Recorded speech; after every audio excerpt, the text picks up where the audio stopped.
ನಮಸ್ಕಾರ.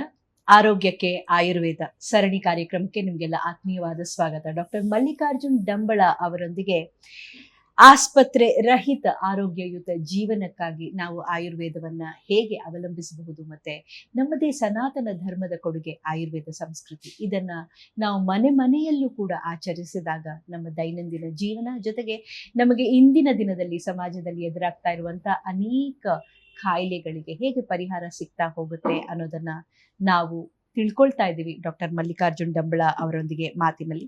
ಜೊತೆಗೆ ಆಟಿಸಂ ಬಗ್ಗೆ ಕೂಡ ನಾವು ಮಾತಾಡ್ತಾ ಇದ್ದೀವಿ. ಆಟಿಸಂಗೆ ಶೀಘ್ರ ಮತ್ತೆ ಪರಿಣಾಮಕಾರಿ ಚಿಕಿತ್ಸೆಯನ್ನ ಹೇಗೆ ಮಾಡಬಹುದು ಅಂತ ಈ ಸರಣಿಯ 2ನೇ ಭಾಗದಲ್ಲಿ ಇವತ್ತು ನಾವು ಮಾತನಾಡ್ತೀವಿ. ನಮಸ್ಕಾರ ಡಾಕ್ಟರ್, ಆತ್ಮೀಯವಾದ ಸ್ವಾಗತ ಕಾರ್ಯಕ್ರಮಕ್ಕೆ. ಆಟಿಸಂ ಬಗ್ಗೆ ಮಾತಾಡಿದ್ವಿ. ಆಟಿಸಂ ಅಂದ್ರೆ ಏನು, ಯಾಕೆ ಬರುತ್ತೆ, ತಡೆಯೋದು ಹೇಗೆ, ಇದನ್ನೆಲ್ಲ ನಾವು ನಮ್ಮ ಕಳೆದ ವಿಡಿಯೋದಲ್ಲಿ ಚರ್ಚೆ ಮಾಡಿದ್ವಿ. ಈ ಆಟಿಸಂಗೆ ಆಯುರ್ವೇದದ ಚಿಕಿತ್ಸೆ ಹೇಗೆ ಪರಿಣಾಮಕಾರಿ ಅಂತ ನೀವು ಹೇಳ್ತೀವಿ? ಅದೊಂದು ಬೆಸ್ಟ್ ಮೋಸ್ಟ್ ಮೆಥಡ್ ಆಯುರ್ವೇದ. ಯಾಕಂದ್ರೆ ಕೇವಲ ಔಷಧಿ ಮಾಡ್ಕೊಂಡು ಕೂತ್ಕೊಳ್ಳುವಂಥದ್ದಲ್ಲ, ಮೂಲ ಚಿಕಿತ್ಸೆನ ಮಾಡೋದು ಆಯುರ್ವೇದ. ಹಾಗಾಗಿ ಎಲ್ಲ ಆಟಿಸಮ್ ಪೇರೆಂಟ್ಸ್ಗೆ ಇರುವಂಥ ಒಂದು ಆಸೆ ಏನು ಅಂತಂದರೆ, ಬೇಗ ಆಗಬೇಕು ಮಗು, ಬೇಗ ಗುಣಮುಖ ಆಗಬೇಕು, ಬೇಗ ನಾರ್ಮಲ್ಗೆ ಬರಬೇಕು, ಬೇಗ ನಾರ್ಮಲ್ ಸ್ಕೂಲಿಗೆ ಕಳಿಸ್ಬೇಕು. ಇದು ಎಲ್ಲ ಪೇರೆಂಟ್ಸ್ಗೆ ಇರುವಂಥದ್ದು. ಈ ಬೇಗ ಅನ್ನುವಂಥ ವಿಷಯ ಏನಿದೆಯಲ್ಲ, ಈ ವಿಷಯಕ್ಕೆ ನಾವು ಕೇವಲ ಬಿಹೇವಿಯರಲ್ ಥೆರಪಿ ಈ ಥರ ಮಾಡ್ತಾ ಹೋದರೆ ಇಯರ್ಸ್ ಟುಗೆದರ್ ಟೈಮ್ ತೊಗೊಳ್ತದೆ. ನೀವು ಆಯುರ್ವೇದನ ಅದಕ್ಕೆ ಆ್ಯಡ್ ಆನ್ ಮಾಡಿದರೆ ಹಾರ್ಡ್ಲಿ ತಿಂಗಳುಗಳಲ್ಲಿ ತೊಗೊಳ್ತಾ ಹೋಗ್ತದೆ. ಹಾಗಾಗಿ ಆಯುರ್ವೇದ ತುಂಬ ಪರಿಣಾಮಕಾರಿ ಮತ್ತು ಶ್ರೇಷ್ಠವಾದ ಚಿಕಿತ್ಸೆಯಾಗಿ ಅದು ಕಾಣ್ತದೆ. ಹಾಗಾಗಿ ಆಯುರ್ವೇದ ಗಟ್ಟನ್ನು ನಾವು ಮುಟ್ಟೋದ್ರಿಂದ, ಮೂಲವನ್ನು ಮುಟ್ತೀವಲ್ಲ, ಅದು ಅನಿವಾರ್ಯವಾಗಿ ಬೇಗ ಬೇಗ ನಮಗೆ ರಿಸಲ್ಟನ್ನು ಕೊಡ್ತಾ ಹೋಗ್ತದೆ. ಆಯುರ್ವೇದ ಚಿಕಿತ್ಸೆನೇ ಶ್ರೇಷ್ಠ ಅಂತ ಯಾಕೆ ನೀವು ಪ್ರತಿಪಾದಿಸ್ತೀರಿ? ಡೆಫಿನೆಟ್ಲಿ ಹೇಳ್ಬೋದು. ಜಗತ್ತಲ್ಲಿ ಈಗ ಆಟಿಸಮ್ಗೆ ಅಂತ ಏನೆಲ್ಲ ಮಾಡ್ತಾ ಇದ್ದಾರೆ. ಆಟಿಸಮ್ಗೆ ಆಗಿ ಸ್ಕೂಲ್ ಮಾಡ್ತಾ ಇದ್ದಾರೆ, ಆಟಿಸಮ್ಗೆ ಅದರದೇ ಆದೊಂದು ಹಾಸ್ಪಿಟಲ್ಗಳನ್ನು ಮಾಡ್ತಾ ಇದ್ದಾರೆ, ಬಿಹೇವಿಯರ್ ಥೆರಪಿಸ್ಗೆ ಒಂದೊಂದು ಆನ್ಲೈನಲ್ಲೆಲ್ಲ ನಡೀತಿದೆ. ಇವೆಲ್ಲ ಎಷ್ಟು ನಡೀತಾ ಇದಾವೆ ಜಗತ್ತಲ್ಲಿ, ಇಷ್ಟು ಚಿಕಿತ್ಸೆಗಳಿಗೆ ಹೋಲಿಸಿದ್ರೆ ಆಯುರ್ವೇದ ಚಿಕಿತ್ಸೆ ದಿ ಬೆಸ್ಟ್ ಮೋಸ್ಟ್ ಅನ್ನೋದಕ್ಕೆ ರೀಸನ್ ಏನಂದರೆ, ಆಟಿಸಮ್ ಬರುವಂಥದ್ದು ಗಟ್ಟಿಂದ. ಗಟ್ಟಿಗೆ ಒಂದು ಲೈನ್ ಆಫ್ ಟ್ರೀಟ್ಮೆಂಟ್ ಅಂತ ನೇರವಾಗಿರುವಂಥದ್ದು ಆಯುರ್ವೇದದಲ್ಲಿ. ಯಾಕಂದರೆ ಗಟ್ಟನ್ನು ಎಷ್ಟು ಕೆಡಿಸ್ಬೋದು ಅಷ್ಟೆಲ್ಲ ಕೆಡಿಸುವಂಥ ಮಾತ್ರೆಗಳು ಜಗತ್ತಲ್ಲಿದ್ದಾವೆ. ಅದಕ್ಕೆ ಮೇಲೆ ಒಂದು ಗ್ಯಾಸ್ಟ್ರಿಕ್ ಮಾತ್ರೆ ಅಂತ ಹಾಕ್ಕೊಂಡ್ಬಿಟ್ಟು ಅದನ್ನು ಸುಮ್ಮನೆ ಮಾಡುವಂಥ ಕೆಲಸವನ್ನು ಮಾಡ್ತಾಯಿದ್ದೀವಿ. ಈ ಥರದ ಮಾತ್ರೆಗಳಿಂದ ಯಾವುದೇ ರೀತಿಯ ಪರಿಹಾರ ಸಿಗೋದಕ್ಕೆ ಸಾಧ್ಯ ಇಲ್ಲ. ಯಾಕಂದರೆ ಗಟ್ ಇನ್ಫ್ಲಮೇಷನ್ ಹಾಗೇ ಇರ್ತದೆ. ಸೊ ಗಟ್ ಇನ್ಫ್ಲಮೇಷನನ್ನು ಆಯುರ್ವೇದ ನೇರ ಪಂಚಕರ್ಮ ಚಿಕಿತ್ಸೆಗಳಿಂದ, ಅದು ವಮನ ಇರ್ಬೋದು, ವಿರೇಚನೆ ಇರ್ಬೋದು, ಬಸ್ತಿ ಚಿಕಿತ್ಸೆ ಇರ್ಬೋದು, ಈ ಥರದ ಚಿಕಿತ್ಸೆ ನಾವು ಗಟ್ಟಿಗೆ ನೇರವಾಗಿ ಮುಟ್ಟೋದ್ರಿಂದ ಆ ಇನ್ಫ್ಲಮೇಷನ್ಸು ಕ್ಲಿಯರ್ ಆಗುತ್ತೆ. ಒನ್ಸ್ ಇನ್ಫ್ಲಮೇಷನ್ ಈಸ್ ನಾರ್ಮಲ್ ಅಂದರೆ ನಿಮಗೂ ನಾರ್ಮಲ್ ಆಗಿರ್ತದೆ. ಹಾಗಾಗಿ ಇಷ್ಟು best most line of treatment ಅಂತ ಸಿಗೋದು ಆಯುರ್ವೇದದಲ್ಲಿ ಮಾತ್ರ. ನಿಜಕ್ಕೂ ಇದೊಂದು ಆಶಾದಾಯಕ ವಿಚಾರ ಅಂತ ನಾನು ಅನ್ಕೋತೇನೆ. ಯಾಕಂದ್ರೆ ಈ ನಿಟ್ಟಿನಲ್ಲಿ ಅನೇಕ ಬಾರಿ ತಂದೆ ತಾಯಿಗಳಿಗೆ ಇದು ಎಲ್ಲಿಂದ ಶುರು ಮಾಡಬೇಕು, ಇದಕ್ಕೆ ಚಿಕಿತ್ಸೆ, ಈ ಮಗುನ್ ಯಾರ ಹತ್ರ ಕರ್ಕೊಂಡು ಹೋಗ್ಬೇಕು ಅಂತ ಗೊತ್ತಿಲ್ಲದೇನೆ ವರ್ಷಾನ್ಗಟ್ಲೆ ಪರದಾಡೋದನ್ನ ನಾವು ನೋಡ್ತಾ ಇರ್ಬೇಕಾದ್ರೆ, ಇಷ್ಟು ದೃಢವಾಗಿ ಆಯುರ್ವೇದದಲ್ಲಿ ಇದಕ್ಕೆ ಚಿಕಿತ್ಸೆ ಇದೆ ಮತ್ತು ಇದಕ್ಕೆ ಸರಿಯಾದ ಪರಿಣಾಮಕಾರಿ ಚಿಕಿತ್ಸೆ ಇದೆ ಅನ್ನೋದೇ ಬಹಳ ದೊಡ್ಡ ವಿಷಯ. ಈ ಆಟಿಸಂ ಚಿಕಿತ್ಸೆಯಲ್ಲಿ ತಂದೆ ತಾಯಿಗಳ ಪಾತ್ರ ಏನು? ಇದು ಬಿಡದ ನಂಟು ಇದು. ಹೌದು ಅಲ್ವಾ? ನನಗೆ ಜಾಬ್ ಬೇಡ ಅಂದರೆ ಬಿಟ್ಟಾಕ್ಬೋದು, ಗಂಡ ಹೆಂಡತಿ ಬೇಡ ಅಂದರೆ ಡೈವರ್ಸ್ ಮಾಡ್ತಾರೆ, ಅಪ್ಪ ಅಮ್ಮನಿಗೆ ಸಿಟ್ಟು ಬಂದರೆ ಬೇರೆ ಮನೆ ಮಾಡ್ಕೋತಾರೆ, ಈ ದೇಶ ಬೇಡ ಅಂದರೆ ಬಿಟ್ಟು ಬೇರೆ ದೇಶಕ್ಕೆ ಹೋಗ್ತಾರೆ. ಹುಟ್ಟಿದ ಮಕ್ಕಳನ್ನ ಏನೂ ಮಾಡೋಕ್ಕೆ ಬರಲ್ಲ. ನೀವು ಇಟ್ಕೊಳ್ಳೇಬೇಕು, ಸಾಕಲೇಬೇಕು, ಬೆಳೆಸಲೇಬೇಕು. ಹಾಗಾಗಿ ನಮ್ಮ ಪಾತ್ರದ ಬಗ್ಗೆ ನಾವು ತಿಳ್ಕೊಳ್ಳೇಬೇಕು. ಪೋಷಕರನ್ನು ನಾನು ನೋಡ್ತಾ ಇದ್ದೀನಿ, ಪೋಷಕರು ಎಲ್ಲೋ ಬೀದರ್ ಹತ್ರ ಇರೋವಂಥವ್ರು ತಿಂಗಳಲ್ಲಿ 2 ಸರಿ 3 ಸರಿ ಬೆಂಗಳೂರಿಗೆ ಬಂದು ಟ್ರೀಟ್ಮೆಂಟ್ ತೊಗೊಂಡು ಹೋಗುವಂಥವ್ರು, ಮಗು ಏನೋ ಬದಲಾವಣೆ ಆಗಬೇಕು ಅನ್ನೋ ಉದ್ದೇಶ. ಸೊ ಇಷ್ಟೆಲ್ಲ ಪ್ರಯತ್ನ ಮಾಡ್ತಾ ಇದ್ದೀರಿ. ನಾವು ಪ್ರಯತ್ನ ಎಲ್ಲಿ ಮಾಡ್ತಾ ಇದ್ದೀವಿ ಅಂದರೆ, ಅದು ಮನಸ್ಸನ್ನು ಸರಿ ಮಾಡೋಕ್ಕೆ ನೋಡೋದು. ಆ ಮನಸ್ಸಿಗೆ ಔಷಧಿ ಕೊಡೋದು, ಅದಕ್ಕೆ ಬಿಹೇವಿಯರ್ ಥೆರಪಿ ಕಲಿಸೋದು, ಹೀಗೇನು ಆ ಥೆರಪಿಗೋಸ್ಕರ ತಮ್ಮ ಜಾಬನ್ನು ಬಿಟ್ಟು ಅಷ್ಟು ಹಣ ಖರ್ಚು ಮಾಡಿ ಇಲ್ಲಿ ಬಂದು ಥೆರಪಿ ತೊಗೊಂಡು ಹೋಗುವಂಥದ್ದು. ಸಮಸ್ಯೆ ಇರೋದೇ ಗಟ್ಟಲ್ಲಿ, ಟ್ರೀಟ್ಮೆಂಟ್ ಮಾಡ್ತಾ ಇರೋದು ಮನಸ್ಸಿನಲ್ಲಿ. ಸೊ ಗಟ್ಟಿನಿಂದನೇ ಮನಸ್ಸು ಉತ್ಪತ್ತಿ ಆಗೋದ್ರಿಂದ ಮನಸ್ಸನ್ನು ಚಿಕಿತ್ಸೆ ಮಾಡ್ತಾ ಹೋದ್ರೆ ಏನೂ ಲಾಭ ಇರಲ್ಲ. 5 ಪೈಸದ ಲಾಭಕ್ಕೋಸ್ಕರ ಅಷ್ಟು ಹೊಡೆದಾಡಬೇಕಾಗ್ತದೆ. ಪೋಷಕರು ಮಾಡಬೇಕಾಗಿರೋ ಮೊದಲೇ ಕೆಲಸ, ನಾನು ಕಳೆದ ವಿಡಿಯೋದಲ್ಲಿ ಹೇಳಿದೆ, ಮೊದಲು ತಾಜಾ ಆಹಾರ ಊಟ ಮಾಡಿಸೋದನ್ನು ಫಸ್ಟು ಕಲಿಬೇಕು. 2ನೇದು ತಾಳ್ಮೆ ಕಳಬಾರ್ದು. ಪೋಷಕರು ಇಲ್ಲಿ ತಾಳ್ಮೆ ತುಂಬ ದೊಡ್ಡದು. ನನಗೆ ಮಗು ಹಿಂಗಾಗಿದೆ ಅಂತ ದಿನ ದುಃಖ ಪಡೋದು, ಅದ್ರ ಎದುರಿಗೆ ಕೊರಗೋದು, ಇದೆಲ್ಲ ಮಾಡ್ತಾ ಹೋಗ್ಬಿಟ್ರೆ ಅದು ಪರಿಹಾರ ಬಹಳ ಡಿಲೇ ಆಗ್ತಾ ಹೋಗ್ತದೆ, ವಿಳಂಬ ಆಗ್ತಾ ಹೋಗ್ತದೆ. ಖಂಡಿತವಾಗ್ಲೂ ಆಶಾದಾಯಕವಾಗಿ ಇರುವಂಥದ್ದು ರಿಸಲ್ಟ್ ಇದ್ದೇ ಇದೆ, ಬರ್ತದೆ, ನಾರ್ಮಲ್ಗೆ ತಂದಿರ್ಬೋದು, ಅಷ್ಟು ಇದೆ. ಏನು ಮಾಡಬೇಕ್ರಿ ಅಂದರೆ ಪೇರೆಂಟ್ಸು ನಾವು ಮಾಡೋ ಕೆಲಸ ಏನು ಅಂದರೆ, ನಮ್ಮ ಜವಾಬ್ದಾರಿ ಭಾಳ ಕಡಿಮೆ, ಔಷಧಿಗಳು ಕೆಲಸ ಮಾಡ್ತದೆ, ಡಾಕ್ಟ್ರ್ ಹೇಳಿದ್ರೆ ಕೆಲಸ ಮಾಡ್ತದೆ ಅಂತ ನಾವು ಅಂದ್ಕೊಂಡಿದ್ದೀವಿ. ಆದರೆ ಮಗು ಫಾಲೋ ಮಾಡೋದು ತಂದೆ ತಾಯಿನ. ನೀವು ಸೀರೆ ಉಟ್ಕೊಂಡ್ರೆ ಅದೊಂದು ಟವಲ್ ತೊಗೊಂಡು ತಾನು ಉಟ್ಕೊತದೆ ಮಗು. ನನ್ನ ಮಗ ಶೇವಿಂಗ್ ಮಾಡ್ಕೊಳ್ಳುವಾಗ ಚಿಕ್ಕವನಿದ್ದಾಗ ಹಿಂಗೋ ಸಿಕ್ಕ ನಮ್ಮ ಬ್ಲೇಡ್ ತೊಗೊಂಡು ಹಿಂಗೆ ಹೇಳ್ಕೊಂಡ್ಬಿಟ್ಟಿದ್ದ, ರಕ್ತ ಬಂದಿತ್ತು. ಅವ್ನಿಗೆ ಹೇಳೋದಕ್ಕೂ ನಾಚಿಕೆ, ಮತ್ತು ಹೇಳದೆ ಇರೋಕ್ಕೂ ಆಗಲ್ಲ, ರಕ್ತ ಬಂದಿತ್ತು. ಹತ್ಕೊತ ಬಂದ, ಹೇಳಕ್ಕೆ ಇಷ್ಟಪಡ್ತಿರ್ಲಿಲ್ಲ. ನಾನು ಯಾರೋ ಹಂಗೆ ಮಾಡಿದ್ದೆ, ನಿನಗೆ ತೋರಿಸೋನು ಯಾರೋ ಅಂತ ನಾನು ಕೇಳಿದೆ. ತೊಗೊಂಡೋಗಿ ರೇಸರ್ನ ತೋರಿಸಿದೆ, ಇವನು ಮಾಡಿದ ನನಗೆ ಅಂತ. ಅಂದರೆ ಮಾಡಿದ್ದ ಬಿಹೇವಿಯರ್ನ ಅವರು ಕಾಪಿ ಮಾಡ್ತಾರೆ, ನಾವೇನು ಮಾಡ್ತೀವಿ ಅದನ್ನು. ಹಾಗಾಗಿ ಪೋಷಕರು ಏನು ಮಾಡಬೇಕು ಅಂದರೆ ಅವು ಉತ್ತರ ಸಿಗ್ತೀವಿ, ನಾವೇನು ಬಿಹೇವ್ ಮಾಡಬೇಕು ಅಂತ. ಇಲ್ಲಿ ಸಾಕಷ್ಟು ಆಟಿಸಮ್ ಮಕ್ಕಳು ಬರ್ತಾರಲ್ಲ, ಅವ್ರ ಪೇರೆಂಟ್ಸಲ್ಲಿ ಒಂದಿಬ್ಬರು ಮೂರಂತೂ ಅದ್ಭುತವಾದ ಪೇರೆಂಟ್ಸ್ ಅವರು. ಏನಂದರೆ ಮಗುನ ಪ್ರತಿಯೊಂದು ಕೆಲಸನೂ ತಾವು ಮಗು ಜೊತೆ ಮಾಡೋದು. ಹಾಸಿಗೆ ಮಡಚಬೇಕು ಅಂದರೆ ನೀನು ಹಿಡ್ಕೊಳ್ಳೋ ಪುಟ್ಟ ಆ ಕಡೆ, ಅಮ್ಮ ಹಿಂಗೆ ಹಿಡ್ಕೊಂಡ್ಲ ಅವನು ಹಂಗೆ ಹಿಡ್ಕೊತಾನೆ, ನೀನು ಹಿಂಗೆ ಮಡಚು. ಅಮ್ಮ ಏನು ಅಡುಗೆ ಮಾಡುತ್ತಾ ಇರ್ತದೆ ಅಲ್ಲಿ ನೀನೊಂದು ಸ್ವಲ್ಪ ಉಪ್ಪು ಹಾಕು, ನೀನೊಂದು ಸ್ವಲ್ಪ. ನಮ್ಮಲ್ಲಿ ತಂದೆ ತಾಯಿಗಳು ಇವತ್ತು ಧಾವಂತದ ಬದುಕಿಗೆ ನೀನು ಸರ್ಕೋ ನಾನು ಮಾಡ್ತೀನಿ, ಬೇಗ ಆಗಲ್ಲ ಕೆಲಸ ಅಂತ ಅದೀವಿ.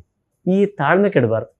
ಸರ್ಕೋ ನೀನು ಸರ್ಕೋ, ನಾನು ಎಷ್ಟೇ ಕೆಲಸ ಮಾಡ್ತೀನಿ ಅಂತ ಹೇಳೋ ಬದಲು ನೀನು ಉಪ್ಪು ಹಾಕ್ತೀಯ, ಹ್ಞೂ ಹಾಕು, ನೀನು ಇದನ್ನು ಕೊಡ್ತೀಯ. ಅವ್ರ ಮಗುಗೆ ಏನು ಗೊತ್ತು ಅಂದರೆ ಮೆಕ್ಯಾನಿಕಲಿ ಮಾಡುತ್ತೆ. ನೀವು ಒಂದು ಮರ್ತೋಗಿ ಇವತ್ತು ಈ ಉಪ್ಪು ಹಾಕಿದ ಮೇಲೆ ಮತ್ತೇನು ಹಾಕಬೇಕು ಅಂತಿದ್ರೆ ಅದನ್ನು ಮರ್ತೋಗಿ ಮಗು ಇಲ್ಲ ಅದೇ ಡಬ್ಬಿ ತಗೋ ಫಸ್ಟು ಅಂತ ಕೇಳುತ್ತೆ. ಅಷ್ಟು ಮೆಮೊರಿ ಇರುತ್ತೆ. ಆಟಿಸಮ್ ಮಗು ಸೂಪರ್ ನಾರ್ಮಲ್ ಮಾಡೋವಂಥ ಮತ್ತು ಮೆಮೊರಿ ಹೈಯೆಸ್ಟ್ ಇರೋವಂಥ ಮಗು. ಆಟಿಸಮ್ ಮಗು ಏನು ಮಾನಸಿಕ ವಿಕಾರನೂ ಅಲ್ಲ, ಮೆಮೊರಿ ಹಾಳಾಗಿದ್ದು ಅಲ್ಲ, ಬ್ರೈನ್ ಹಾಳಾಗಿದ್ದು ಅಲ್ಲ. ಅದಕ್ಕೆ ಮನಸ್ಸನ್ನು ಒಂದು ಇದಕ್ಕೆ ತರಬೇಕು, ಅಷ್ಟೇ ಒಂದು ಪಥಕ್ಕೆ ತರಬೇಕು. ಹಾಗಾಗಿ ಆ ಮಗುನ ಇನ್ವಾಲ್ವ್ ಮಾಡ್ಕೊಳ್ಳೋದು, ಪ್ರತಿ ಕೆಲಸಕ್ಕೂ ಇನ್ವಾಲ್ವ್ ಮಾಡ್ಕೊಳ್ಳೋದು. ಎಲ್ಲ ಕೆಲಸ ನೀರು ತರೋ ಹತ್ತೋ ಎಲ್ಲ ಕೆಲಸದಲ್ಲೂ ಇನ್ವಾಲ್ವ್ ಮಾಡ್ಕೊಂಡು ಅದ್ರ ಜೊತೆ ಕೆಲಸ ಮಾಡೋದೇ ಪೇರೆಂಟ್ಸ್ಗೆ ಇರುವಂಥ ಮೊಟ್ಟ ಮೊದಲ ಇದು ಪೋಷಕರಿಗೆ. ಮತ್ತು ತಾಳ್ಮೆ ಎಲ್ಲೂ ಕೆಡಬಾರ್ದು. ಇದೆರಡು ಬಹಳ ಅನಿವಾರ್ಯ. ಅವ್ರಿಗೆ ತಾಳ್ಮೆ ರೂಢಿ ಆಗಿಬಿಟ್ಟಿರ್ತದೆ, ಆದರೂ ದುಃಖ ಪಡೋದು, ಇನ್ನೊಬ್ಬ ಮಗು ಕಂಪೇರ್ ಮಾಡ್ಕೊಂಡಿರೋದು ಇದನ್ನು ಮಾಡಬಾರ್ದು. ತನ್ನ ಮಗು ಜೊತೆಗೆ ತಾನು ಪ್ರತಿ ಕೆಲಸದಲ್ಲಿ ಇನ್ವಾಲ್ವ್ ಆಗಬೇಕು. ಆ ಮಗು ಏನು ನಾನು ಆಟ ಆಡ್ತೀನಿ ನೀನು ಬಾ ಅಂತ ಕರೆಯಲ್ಲ, ಯಾಕಂದ್ರೆ ಅಷ್ಟು ಮೆಚುರಿಟಿ ಬಂದೇ ಇರಲ್ಲ. ನೀವು ಮಾಡೋ ಕೆಲಸಕ್ಕೆ ಮಾಡೋಕ್ಕೆ ಬರ್ತದೆ. ಸೊ ಇನ್ನೂ ಇನ್ವಾಲ್ವ್ ಮಾಡ್ಕೊಳ್ಳೋದು ಈಸಿ ಆಗುತ್ತೆ. ಸೊ ಈ ಥರದ ಒಂದು 2-3 ಪೇರೆಂಟ್ಸ್ ನೋಡಿದ್ದೀನಿ, ಬೇಗ ರಿಸಲ್ಟ್. ಅವ್ರೀಗ ಆ ಮಗುಗೆ ಆಟಿಸಮ್ಮೇ ಇಲ್ಲ ಅನ್ನೋ ಏನಿಲ್ಲ, ಆರಾಮ್ ಸ್ಕೂಲಲ್ಲಿ ಟಾಪರ್. ಆಟಿಸಮ್ ಅಲ್ಲ, ನೀವು ಸ್ಕೂಲಲ್ಲಿ ಟಾಪರ್. 1 ಅಕ್ಷರ 2 ಅಕ್ಷರ ಬರೆಯಕ್ಕೆ ಬರದೇ ಇರೋಂಥ ಮಗು ಸ್ಕೂಲಲ್ಲಿ ಟಾಪರು. ಸೊ ಮದರ್ ಇನ್ವಾಲ್ವ್ಮೆಂಟ್ ಎಷ್ಟು ದೊಡ್ಡದಾಗಿರ್ತದೆ ಅಂದರೆ, ಹಾಗಾಗಿ ಮದರ್ ಇನ್ವಾಲ್ವ್ಮೆಂಟ್ ಅನಿವಾರ್ಯವಾಗಿ. ಆಟಿಸಮ್ ಸರಿ ಮಾಡಬೇಕಂದ್ರೆ ತಾಯಿ ಇನ್ವಾಲ್ವ್ಮೆಂಟ್ ಬೇಕೇ ಬೇಕು. ತಾಯಿ ಇನ್ವಾಲ್ವ್ಮೆಂಟ್ ಎಷ್ಟಿರ್ತದೋ ಅಷ್ಟು. ತಂದೆ ಇನ್ವಾಲ್ವ್ಮೆಂಟ್ ಇರಲ್ವಾ? ಖಂಡಿತ ಇರ್ತದೆ, ಆದರೆ ಮಗು 24/7 ತಾಯಿ ಹಿಂದೆ ಇರ್ತದೆ. ಹಾಗಾಗಿ ತಾಯಿ ಇನ್ವಾಲ್ವ್ಮೆಂಟ್ ತುಂಬ ಜಾಸ್ತಿ ಇರ್ತದೆ. ಈ ಚಿಕಿತ್ಸೆಗೆ ಪರಿಣಾಮ ಒಬ್ಬೊಬ್ಬರಿಗೆ ಒಂದೊಂದು ಥರ ಇರುತ್ತಾ ಅಥವಾ ಎಲ್ಲರಿಗೂ ಒಂದೇ ಥರ ಸಿಗುತ್ತಾ? ಖಂಡಿತ ಒಬ್ಬೊಬ್ಬರಿಗೆ ಒಂದೊಂದು ಥರ ಇರ್ತದೆ. ನಾನು ಹೇಳಿದೆ ಥೌಸಂಡ್ಸ್ ಆಫ್ ಥಾಟ್ಸ್ ಬರ್ತದೆ ಅಂತ. ಮಗುಗೆ ಈಗ ನೀವು ಆಟಿಸಮ್ ಪೇರೆಂಟ್ಸ್ ಯಾರೇ ಇದ್ದರೆ, ಆಟಿಸಮ್ ಇರೋಂಥ ಇನ್ನೊಂದು ಮಗು ಜೊತೆ ಕಂಪೇರ್ ಮಾಡೋದನ್ನು ಮಾಡಬೇಡಿ ಭಾಳ. ಯಾಕಂದರೆ ಒಂದು ಮಗು 45 ರಿಸಲ್ಟ್ ಕೊಟ್ಟರೆ ಇನ್ನೊಂದು ಮಗು 2-3 ವರ್ಷಕ್ಕೆ ಕೊಡ್ತದೆ. ಯಾಕೆ ಹಾಗೆ ಅಂದರೆ ಅದನ್ನು ನೀವು ಇದನ್ನು ಯಾಕೆ ಒತ್ತಿ ಹೇಳ್ತೀನಿ ಅಂದರೆ, ಕಂಪೇರ್ ಮಾಡೋಕ್ಕೆ ಸ್ಟಾರ್ಟ್ ಮಾಡಿ ನೆಗೆಟಿವ್ ಥಾಟನ್ನು ಮನಸ್ಸಿಗೆ ಹಾಕೊಳ್ಳೋಕೆ ಸ್ಟಾರ್ಟ್ ಮಾಡಿಬಿಡ್ತಾರೆ. ಅದಾದ ತಕ್ಷಣ ಏನಾಗುತ್ತೆ ಅಂದರೆ ಡೈವರ್ಷನ್ ಸ್ಟಾರ್ಟ್ ಆಗುತ್ತೆ. ಇದಕ್ಕಿಂತ ಹಿಂಗೆ ಮಾಡ್ಬೋದಿತ್ತಾ, ಹಂಗೆ ಮಾಡ್ಬೋದಿತ್ತ ಅಂತ. ಇಲ್ಲಿ ಏಜ್ ಕಳಿಬಾರ್ದು. 1 ತಿಂಗಳು ಕಳೆಯೋದು ಕೂಡ ಸಮಸ್ಯೆನೇ. ಸೊ ಏಜನ್ನು ಕಳೆದ ಮಗು ಏಜ್ 1 ವರ್ಷ ಬಿಟ್ಟು 2ನೇ ವರ್ಷ ಆದಾಗ ನಾನು ಅಲ್ಲೆಲ್ಲ ಹುಡುಕಿದೆ, ಇಷ್ಟೆಲ್ಲ ಪ್ರಯತ್ನ ಮಾಡಿದೆ, ಮತ್ತು ಏಜ್ ಸರಿ ಅಂತ ಅನಿಸುತ್ತೆ ಅಂತ ಬಂದರೆ ಆವಾಗ ಮತ್ತೆ ಎಯಿಂದ ಸ್ಟಾರ್ಟ್ ಆಗುತ್ತೆ, ABCD ಇಂದ ಸ್ಟಾರ್ಟ್ ಆಗುತ್ತೆ. ಹಾಗಾಗಿ ಒಂದು ಕನ್ಸಿಸ್ಟೆನ್ಸಿ ಇರೋದಕ್ಕೋಸ್ಕರ ಗೊತ್ತಿಟ್ಕೋಬೇಕಾಗಿರೋದೇನೆಂದರೆ, ನಮ್ಮ ಮಗುನ ಬಿಹೇವಿಯರು ಅಥವಾ ನಮ್ಮ ಮಗುನ ಇಂಪ್ರೂವ್ಮೆಂಟು ಬೇರೆ ಮಗು ಜೊತೆಗಲ್ಲ. ನಿಮ್ಮದು ಫಾಸ್ಟ್ ಇದ್ದಾಗ ಭಾರಿ ಖುಷಿ ಪಡೋದು, ಇನ್ನೊಬ್ಬ ಮಗು ಜೊತೆಗೆ ನೋಡಿ ನನ್ನ ಮಗು ಇಷ್ಟು ಚೆನ್ನಾಗಾಗಿದೆ ಹೀಗಲ್ಲ. ಅದಕ್ಕೆ ಆಟಿಸಮ್ 10%ಇಂದ 90% ತನಕ ಇದೆ. ಸುಮ್ಮನೆ ಸಣ್ಣದಾಗಿ ಒಂದು 10% ಆಟಿಸಮ್ ಇರೋವಂಥ ಮಕ್ಕಳು ಇದ್ದಾರೆ, 90% ಇರೋವಂಥವ್ರು ಇದ್ದಾರೆ. ಸೊ ನೀವು ಇತ್ತೀಚೆಗೆ ಕೇಳ್ತಾ ಇರ್ಬೋದು, ನನ್ನ ಮಗು ತುಂಬ ಜಾಣ, ತುಂಬ ಚಟುವಟಿಕೆಯಿಂದ ಇರ್ತಾನೆ, ಸುಮ್ಮನೆ ಕೊಡೋದಿಲ್ಲ, ಸೊ ಹೈಪರ್ ಆ್ಯಕ್ಟಿವ್ ಇದ್ದಾನೆ. ಇದು ಆಟಿಸಮನ್ನ ಒಂದು 10-20% ಆಟಿಸಮ್. ಅದು ತುಂಬ ಹೈಪರ್ ಆ್ಯಕ್ಟಿವ್ ಇದ್ದಾನೆ, ಒಂದು ಕಡೆ ಕೂತಲ್ಲಿ ಕೊಡಲ್ಲ, ಈ ಕೆಲಸ ಮಾಡ್ತಾನೆ ಇರ್ತಾನೆ, ಏನಾದ್ರು ಬೇಕೇ ಬೇಕು ಇದೆಲ್ಲ ಅಂದರೆ ಅದೇನು ಭಾರಿ ಇಂಟೆಲಿಜೆಂಟ್ ಮಗು ಅಂತಲ್ಲ, ನಿಮಗೆ ಸಂಭ್ರಮ ಅನಿಸುತ್ತೆ. ಬಟ್ ಒಂದು 10-20% ಅದು. ಯಾಕಂದರೆ ಆ ಚಾಂಚಲತೆ, ಒಂದು ಕಡೆಗೆ ಹಿಡಿದಿಟ್ಕೊಂಡು ಒಂದು ಕಡೆ ಒಂದು ವಸ್ತುವಿನ ಜೊತೆ ಕೂತ್ಕೊಳ್ಳಾರ್ದೇ ಇರುವಂಥ ಚಾಂಚಲತೆ 10-20%. 90% ಇರೋರ ಜೊತೆ ನೀವು ಕಂಪೇರ್ ಮಾಡೋಕ್ಕೆ ಹೆಂಗೆ ಮಾಡ್ತಾರೆ? ಹಾಗಾಗಿ ಪ್ರತಿ ಮಗುನೂ ಭಿನ್ನವಾದ ಫಲಿತಾಂಶವನ್ನು ಹೊರಗಾಗ್ತದೆ. ನಮ್ಮ ಇನ್ವಾಲ್ವ್ಮೆಂಟೇ ಅದಕ್ಕೆ ಜಾಸ್ತಿ. ಹಾಗಾಗಿ ಕಂಪೇರ್ ಮಾಡಬೇಡಿ, ಕಂಪೇರ್ ಮಾಡಿ ಡೈವರ್ಟ್ ಆಗಬಾರ್ದು. ಆ ಮಗುನ ಮೇಲೆ ಇರ್ತಕ್ಕಂಥ ನಿಮಗೆ ರಿಸಲ್ಟ್ 1 ತಿಂಗಳಲ್ಲಿ ಗೊತ್ತಾಗುತ್ತೆ. ಅದು 90% ಮಗು ಕೂಡ 1 ತಿಂಗಳಲ್ಲಿ ರಿಸಲ್ಟ್ ಇರ್ತದೆ. ಆ ರಿಸಲ್ಟ್ ಬಂತಾ ನೆಕ್ಸ್ಟ್ ರಿಸಲ್ಟಿಗೆ ಕಾಯಬೇಕೇ ಹೊರತು ಹೌದು ಅಷ್ಟು ಬಂದಿತ್ತು ನಂದು ಇಷ್ಟು ಬಂದಿತ್ತು ಅಂದ್ಕೊಂಡು ಆಸಿಲೇಟ್ ಆಗಬಾರ್ದು. ಅದಕ್ಕಾಗಿಯೇ ಈ ಪಾಯಿಂಟನ್ನು ನಾನು ಒತ್ತಿ ಪೇರೆಂಟ್ ಕೇಳಬೇಕಾಗ್ತದೆ. ಇದಕ್ಕೆ ಮಾಪನ ಅನ್ನೋದು ಯಾವುದು ಇಲ್ಲ ಅಂತ ಹೇಳ್ತೀರಿ? ಮಾಪನಗಳಿದೆ, ಹಾ, ಹಾ. ಕೋಆರ್ಡಿನೇಷನ್ನೇ. ಹ್ಮ್. ಮಗು ಈ ಮೊದಲಿಗೆ ಮಗು ಕರೆದ್ರೆ ಏನು ರೆಸ್ಪಾಂಡ್ ಮಾಡಲ್ಲ, ಈಗ ಕರೆದ್ರೆ ತಿರುಗುತ್ತೆ, ಇದು ತಿರುಗತ್ತೆ ರೆಸ್ಪಾಂಡ್. ಸೊ ಮೊದಲು ಒಂದು ವಸ್ತುಗಳನ್ನು ಕೊಟ್ಟರೆ ಅದನ್ನು ಚೆಲ್ಲಪಿಲ್ಲಿ ಇಡುವಂಥದ್ದು, ಈಗ ಒಂದು ಆರ್ಡರ್ ಕೊಡ್ತದೆ, ಅದಕ್ಕೆ ಒಂದು ಪುಟ್ಟ ಆರ್ಡರ್ ಕೊಡ್ತದೆ. ಸೊ ಇದಕ್ಕೆ ಮಾಪನಗಳು ಖಂಡಿತವಾಗ್ಲೂ ಇದೆ. ಮತ್ತು ಎಲ್ಲ ಮಾಪನಗಳನ್ನು ಚೆನ್ನಾಗಿ ಹೇಳೋರು ಡಾಕ್ಟ್ರಿಗಿಂತನೂ ಮದರ್. ನೆಕ್ಸ್ಟ್ ಟೈಮ್ ಹೇಳ್ತಾರೆ, ನನಗೆ ಹಿಂಗಾಗ್ತಾ ಇತ್ತು, ಈಗ ಹಿಂಗಾಗ್ತಾ ಇಲ್ಲ, ಹಿಂಗಾಗ್ತಾ ಇತ್ತು, ಹಿಂಗಾಗ್ತಾ ಇಲ್ಲ. ಮೊದಲು ಬಾಯಲ್ಲಿ ಬಳ್ಳ ಆಗ್ತಾ ಇದ್ದ, ಈಗ ಅದನ್ನು ಮಾಡ್ತಾ ಇಲ್ಲ, ಇನ್ನೇನೋ. ಸೊ ವಾಶ್ರೂಮ್ಗೆ ಹೋಗೋದಿರ್ಬೋದು, ತನಗೆ ಹಸುವಾದಾಗ ಹೇಳೋದಿರ್ಬೋದು, ತನಗೆ ಬೇಕಾದನ್ನು ತೊಗೊಂಡು ತಿನ್ನುವಂಥದ್ದಿರ್ಬೋದು. ಸೊ ಒಂದು ಮೊದಲನೇ ಮಾಪನ ಏನಂದರೆ ಡಿಮಾಂಡ್ ಕ್ರಿಯೇಟ್ ಮಾಡ್ಕೊಳ್ತದೆ. ಡಿಮಾಂಡ್ ಸಿಗಲಿಲ್ಲ ಅಂದರೆ ಅಳ್ತದೆ. ಇದು ಮೊದಲ ಸಕ್ಸಸ್. ಯಾವಾಗ ಮಗುಗಳು ಬಂತು ಅಂದರೆ ಏನರ್ಥ, ಫೀಲ್ ಮಾಡ್ತಾ ಇದೆ ಅಂತ. ನನಗೆ ಸಿಗ್ಲಿಕ್ಕೆ ಇಲ್ಲಿ ಫೀಲಿಂಗೇ ಇರಲ್ಲ ಈ ಮಗುವಿನಲ್ಲಿ. ಆಟಿಸಮ್ ಮಗುದಲ್ಲಿ ಫೀಲೇ ಮಾಡಲ್ಲ. ಅಮ್ಮ ಬಿದ್ದರೂ ಫೀಲ್ ಮಾಡಲ್ಲ, ತಾನು ಬಿದ್ದರೂ ಫೀಲ್ ಮಾಡಲ್ಲ, ಏನಕ್ಕೂ ಫೀಲ್ ಮಾಡಲ್ಲ. ಈ ಫೀಲ್ ಮಾಡೋಕ್ಕೆ ಯಾವಾಗ ಸ್ಟಾರ್ಟ್ ಮಾಡುತ್ತೆ ಮಗು, ಅವಾಗ ಡಿಮಾಂಡಿಗೆ ಅಳಕ್ಕೆ ಸ್ಟಾರ್ಟ್ ಮಾಡುತ್ತೆ.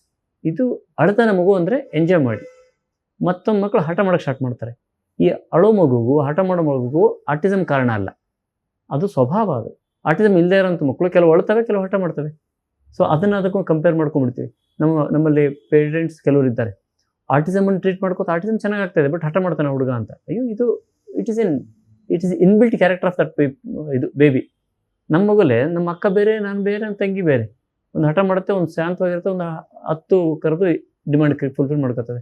ಹಾಗಾಗಿ ಇದನ್ನು ಭಿನ್ನವಾಗಿ ಇರೋದಕ್ಕೆ ರೀಸನ್ ಏನಂದರೆ, ನಾವು ಕೊಡ್ತಕ್ಕಂತಹ ಆಹಾರ, ನಾವು ಬೆಳೆದಿರ್ತಕ್ಕಂಥ ತಂದೆ ತಾಯಿಗಳು ವಿಶೇಷವಾಗಿ ಮಗು ಆಗೋದಕ್ಕಿಂತ ಮೊದಲು ನಾವು ಎಷ್ಟು ಕಾಲದಿಂದ ಹಿಂದಿನ ದಿನದ ಆಹಾರ ತಿಂದಿದ್ದೀವಿ. ಅವ್ರ ತಾಯಿನೂ ತಿಂತಾಯಿದ್ರು, ಅವರು ಹಾಗೆ ತಿನ್ನಿಸಿದರೆ ನಾವೀಗ ಮಗು ಆಗಿದೆ. ತುಂಬ ಟೈಮ್ ತೊಗೊಳ್ತದೆ. ಇಲ್ಲ ನಾನು ತವ್ರ ಮನೆಯಲ್ಲೆಲ್ಲ ಈಗ ಮಾಡ್ತಿರ್ಲಿಲ್ಲ, ಈಗ ಮಾಡೋದು ಕಲ್ತಿದ್ದೀನಿ, ಸ್ವಲ್ಪ ಕಡಿಮೆ ಟೈಮ್ ತೊಗೊಳ್ತದೆ. ಇಲ್ಲ ನಾನು ಈ ಥರ ಮಾಡ್ತಾನೆ ಇರಲಿಲ್ಲ, ಜಾಬ್ ಜಾಯ್ನ್ ಆಗಿದ್ದ ಕಾರಣಕ್ಕೆ ನನಗೆ ನಿನ್ನೆ ಫ್ರಿಜ್ಜಲ್ಲಿ ಇಟ್ಟಿರೋ ದೋಸೆ ತೊಗೊಂಡು ಹಿಟ್ಟನ್ನು ತೊಗೊಂಡು ದೋಸೆ ಮಾಡ್ಕೊಂಡು ತಿನ್ನೋಕ್ಕೆ ಸ್ಟಾರ್ಟ್ ಮಾಡಿದೆ, ಈಗ ಮಾಡಿದ್ದೀನಿ ಇತ್ತೀಚೆಗೆ. ಇದು ತುಂಬ ಕಡಿಮೆ ಟೈಮಲ್ಲಿ ಕ್ಲಿಯರ್ ಆಗುತ್ತೆ. ಸೊ ತಾಯಿ ಹಿಂದಿನ ದಿನದ ಆಹಾರಕ್ಕಿಂತ ಬಂದಿದ್ದರೆ definitely takes much more time. ಹಾಗಾಗಿ ಇದಕ್ಕೆ ಕಾರಣ ಏನಂದರೆ, ನಾವು ಗಟ್ಟನ್ನು ಎಷ್ಟು ಪೋಷಣಾರಹಿತವಾಗಿ ಮಾಡ್ಕೊಂಡಿದ್ದೀವೋ, ಪೋಷಣೆ ಅಂದ ತಕ್ಷಣ ನಾನು ಈ ವಿಟಮಿನ್ ಕೊಡಲ್ಲ, ಈ ಮಲ್ಟಿಪಲ್ ಅದಲ್ಲ, ಆ ಪೋಷಣೆ ಅಲ್ಲ. ಗಟ್ಟಿಗೆ ತಂದೆ ಆದ ಒಂದು ಸ್ಟ್ರೆಂತ್ ಇದೆ, ಸ್ವಂತ ಸ್ಟ್ರೆಂತ್ ಇದೆ. ಆ ಸ್ಟ್ರೆಂತನ್ನು ಎಷ್ಟು ಗಟ್ಟಿ ಇಟ್ಕೊಂಡಿದೆಯೋ ಅಷ್ಟು. ಅಂದರೆ ಕೆಲವರು ಉಪವಾಸ ಇದ್ದರೆ ಮೈಗ್ರೇನ್ ತಲೆನೋವು ಬರಲ್ಲ, ಕೆಲವರಿಗೆ ಸ್ವಲ್ಪ ಹೊತ್ತು 5 ನಿಮಿಷ ಲೇಟ್ ಆದರೆ ತಲೆನೋವು ಬರ್ತದೆ. ಸೊ ಇದ್ರ ಗಟ್ಟು ಕೆಪಾಸಿಟಿ, ಹೌದಾ? ಗಟ್ಟು ಚೆನ್ನಾಗಿತ್ತು ಅಂದರೆ ತಡ್ಕೊಳಕ್ಕಾಗ್ತದೆ, ಗಟ್ಟು ಚೆನ್ನಾಗಿಲ್ಲ ಅಂದರೆ ತಡ್ಕೊಳಕ್ಕಾಗಲ್ಲ, ತಲೆನೋವು ಬರ್ತದೆ. ಸೊ ಈ ಗಟ್ಟನ್ನು ಎಷ್ಟು ಚೆನ್ನಾಗಿದೆ ಅನ್ನೋದ್ರ ಮೇಲೆ ಮಗುವಿನಲ್ಲಿ ರಿಸಲ್ಟು ಚೇಂಜಸ್ ಆಗ್ತವೆ. ಮಗು ಗಟ್ಟು ಅಷ್ಟೇ ಅಲ್ಲ, ಮಗು ಬಂದಿರತಕ್ಕಂಥ ತಾಯಿ ತಂದೆ, ಅವ್ರ ಅಜ್ಜ ಅಜ್ಜಿ, ಅಲ್ಲಿಂದ ಕೂಡ ಇದು ಪೇರೆಂಟ್ಸ್ ಎರಡೂ ಕಡೆಯಿಂದನೂ, ತಂದೆಯ ಅಪ್ಪ ಅಮ್ಮ, ತಾಯಿಯ ಅಪ್ಪ ಅಮ್ಮ ಕಡೆಯಿಂದನೂ ಗಟ್ಟು ಚೆನ್ನಾಗಿತ್ತು ಅಂದರೆ ತುಂಬ ಬೇಗ ಆಗುತ್ತೆ. ಅವ್ರ ಗಟ್ಟುಗಳು ಅಂದರೆ ಅನ್ನನಾಳ ಚೆನ್ನಾಗಿರಲಿಲ್ಲ ಅಂದರೆ ಈ ಮಗುಲಿ ತುಂಬ ಡಿಲೇ ಆಗಿ ರಿಸಲ್ಟ್ ಬರ್ತದೆ. ನೋಡಿದ್ರಲ್ಲ, ಎಷ್ಟೊಂದು ವಿಷಯಗಳನ್ನು ತಿಳ್ಕೊತಾ ಇದ್ದೀವಿ ನಾವು ಆಟಿಸಮ್ ಬಗ್ಗೆ. ಆಟಿಸಮ್ನಲ್ಲಿ ಆಯುರ್ವೇದದಲ್ಲಿ ನಿಜಕ್ಕೂ ನಿಶ್ಚಿತವಾದ ಒಂದು ಪರಿಹಾರ ಇದೆ. ಮತ್ತು ಆ ಪರಿಹಾರ ಎಲ್ಲಿದೆ? ನಮ್ಮೊಳಗೆ, ನಮ್ಮ ಅನ್ನನಾಳ, ನಮ್ಮ ಗಟ್ಟನ್ನು ನಾವು ಚೆನ್ನಾಗಿಟ್ಕೊಳ್ಳೋದರ ಮೂಲಕ ಇದರ ಪರಿಹಾರದ ಮೊದಲ ಹೆಜ್ಜೆಯನ್ನು ಇಟ್ಕೋಬಹುದು ಅಂತ ಬಹಳ ಖಂಡಿತವಾಗಿ ಡಾಕ್ಟರ್ ಹೇಳಿದ್ರು. ಮತ್ತು ತಾಯಿ, ಇವರು ಹೇಳೋ ಪ್ರಕಾರ ತಾಯಿ ಸದಾ ಮಗುವಿನ ಜೊತೆ ಇರೋದ್ರಿಂದ ಆ ಮಗುವನ್ನ ಎಲ್ಲ ಚಟುವಟಿಕೆಗಳಲ್ಲಿ ಭಾಗಿಯಾಗೋ ಹಾಗೆ ಮಾಡ್ಕೊಳ್ಳೋದರ ಮೂಲಕ, ಅದಕ್ಕೊಂದು ರೆಸ್ಪಾನ್ಸಿಬಿಲಿಟಿ, ಪುಟ್ಟ ಕೆಲಸಗಳನ್ನ ಕೊಡೋದ್ರ ಮೂಲಕ, ರಿಪಿಟೇಟಿವ್ ಆಕ್ಷನ್ಸ್ ಮೂಲಕ ಖಂಡಿತ ಆ ಮಗುವನ್ನ ಆದಷ್ಟು ಬೇಗ ಒಂದು ಸಾಮಾನ್ಯ ಸ್ಥಿತಿಗೆ ಕರ್ಕೊಂಡ್ಬರೋದಕ್ಕೆ ಸಾಧ್ಯ ಆಗುತ್ತೆ. ಇಷ್ಟು ಸರಳವಾದ ಉಪಾಯಗಳು, ಇದನ್ನ ಇಷ್ಟು ಚೆನ್ನಾಗಿ ಹೇಳೋದಕ್ಕೆ ಸಾಧ್ಯ ಇರೋದು ಬಹುಶಃ ನಮ್ಮ ಡಾಕ್ಟರ್ ಮಲ್ಲಿಕಾರ್ಜುನ್ ಡಂಬಳ ಅವರಿಗೆ ಅಂತ ಅನ್ಕೋತೀನಿ ನಾನು. ಇಂಥದ್ದೇ ಇನ್ನೂ ಅನೇಕ ವಿಷಯಗಳನ್ನ ತಿಳ್ಕೊಬೇಕಾಗಿದೆ ಆಟಿಸಮ್ ಬಗ್ಗೆ. ನೀವು ಚೈತನ್ಯ ಗರ್ಭ ಸಂಸ್ಕಾರ ಅಂತ ಕೂಡ ಹೇಳಿದ್ರಿ, ಖಂಡಿತ ಅದರ ಬಗ್ಗೆ ಮತ್ತಷ್ಟು ಮಾಹಿತಿಯನ್ನು ನಿಮ್ಗೆ ಕೊಡ್ತೀವಿ. ಮುಂಬರುವ ಒಂದು ಸರಣಿಯಲ್ಲಿ ಆಸ್ಪತ್ರೆ ರಹಿತ ಆರೋಗ್ಯಯುತ ಜೀವನಕ್ಕಾಗಿ ಆಯುರ್ವೇದ ಹೇಗೆಲ್ಲ ನಮಗೆ ಸಹಾಯ ಮಾಡ್ತಿದೆ ಅಂತ ಈ ಸರಣಿಯಲ್ಲಿ ಡಾಕ್ಟರ್ ಮಾತುಗಳಲ್ಲಿ ನೀವು ಕೇಳ್ತಾ ಇದ್ದೀರಿ. ಅವರ ಕ್ಲಿನಿಕ್ ಅಡ್ರೆಸ್ ಅನ್ನ ಮತ್ತೆ ಅವರನ್ನ ಹೇಗೆ ಕಾಂಟ್ಯಾಕ್ಟ್ ಮಾಡ್ಬೋದು ಇದೆಲ್ಲವನ್ನ ಕೆಳಗೆ ನಾವು ಹಂಚ್ಕೋತಾ ಇದ್ದೀವಿ. ಆ ಮಾಹಿತಿಯನ್ನ ಆಧರಿಸಿ ನೀವು ಬಂದು ಅವರನ್ನ ಭೇಟಿ ಆಗಬಹುದು ಕೂಡ. ಇಷ್ಟನ್ನ ಹೇಳ್ತಾ ಇವತ್ತಿನ ಕಾರ್ಯಕ್ರಮವನ್ನ ಮುಗಿಸ್ಕೊಡ್ತಾ ಇದ್ದೀನಿ. ನಮಸ್ಕಾರ.